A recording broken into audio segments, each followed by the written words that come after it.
मिट्टू नामर जड़े व्यक्ति से निजर रेस्टोरेंट चलाऊँ।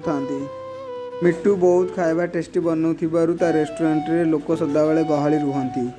मिट्टूंकर गोटे 7 वर्षर पुओ थाए। से पुओर ना हूँ मुन्ना। मिट्टू भावु थाए कि मने मने मो पुओ को गोटे दिन मु बड़ रोसिया बनईबी। आउ मुन्ना भी बहुत काम आग्रह थाए। आउ ता बापा कौन करुछंदी सब किछि देखु थाए। मुन्ना धीरे धीरे करी रोसई काम शिखिबारे लगी जाए। आउ मुन्ना ताको बापांकोठू भी भल खाଇବା बनैबारे लगी जाए। किंतु तांको बापा खाଇବା स्वाद चाखी सारिकी किछि ना किछि गोटे भूल काढ़ी दियंती। आउ भूल टिकु मुन्ना को कहती।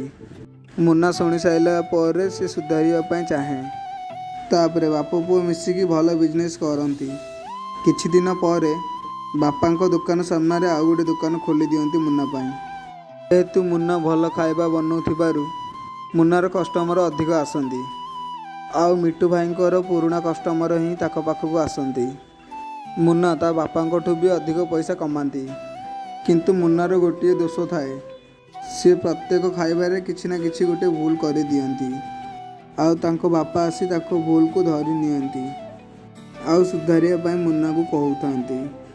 आउ मुन्ना सुधारिबारे लगी जाए। जदि मिट्टूर केक 5 टंका होइथाए तो मुन्नार केक 50 टंका होइथाए। गोटे दिन भी एमिति आसिला। मुन्ना गोटे नुआ रेसिपी बनई थाए। आउ मिट्टू भाई से रेसिपीर स्वाद नियंती। स्वाद नहीं सारिकी कहती कि एथिरे लंका टिके कम अच्छी। किंतु एथर मुन्ना को किछि भल लागेनी।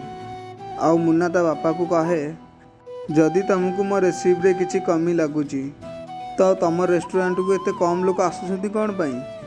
मो रेस्टोरेंट रे एते भीड़ कौन पाई होउची? आउ मुन्ना ता बापा को शुणेबारे लगी जाए। जोटा कि ता बापा को भल लागेनी। आउ मिट्टू भाई मुँह तलकू करी ता दुकान रू फेरी आसंती। तापरे किछि दिन गला परे मुन्ना दुकान रू कस्टमर कम हेबारे लागंती। धीरे धीरे ता कस्टमर ता दुकान को आसीबा बंद कर दियंती। मुन्ना किछि भाभी पारे ना ये कौन पाई एमिति होउची बोली। गोटे कस्टमर तो मुहरे कहीदेला आग वाला टेस्ट आउ तुम आइटम रे नाही। मुन्ना सब कथा बुझी पारिला।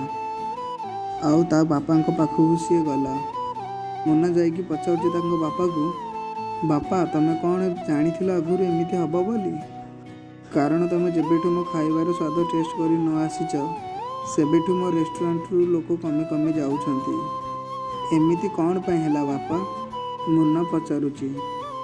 मुन्नार बापा कहउछंती कि मु जेबे छुटियाटी हेइथिली मो बापा भी रोसिया थिले।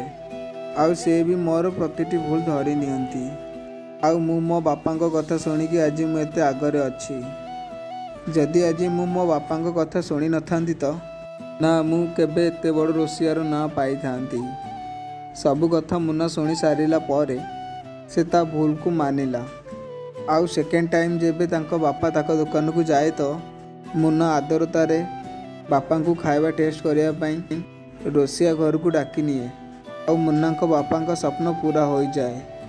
आउ दिने मुन्ना बहुत बड़ रेस्टोरेंट रो मालिक हो जाए एवं मुन्ना बहुत ना कमाए। बहुत दूर दूर लोक माने मुन्नार खाଇବା स्वाद जानिबा पई आसंती। कथारे अछि तमे केते पाठ पढ़ी थिले भी सदाबेले मूर्ख होइकी रुह। कारण मूर्ख को सदाबेले शिखिया पाई मिले। वीडियोटी आपण मानकु केमिति लागिला वीडियोटी को सब्सक्राइब और लाइक करके जानतु। जय जगन्नाथ।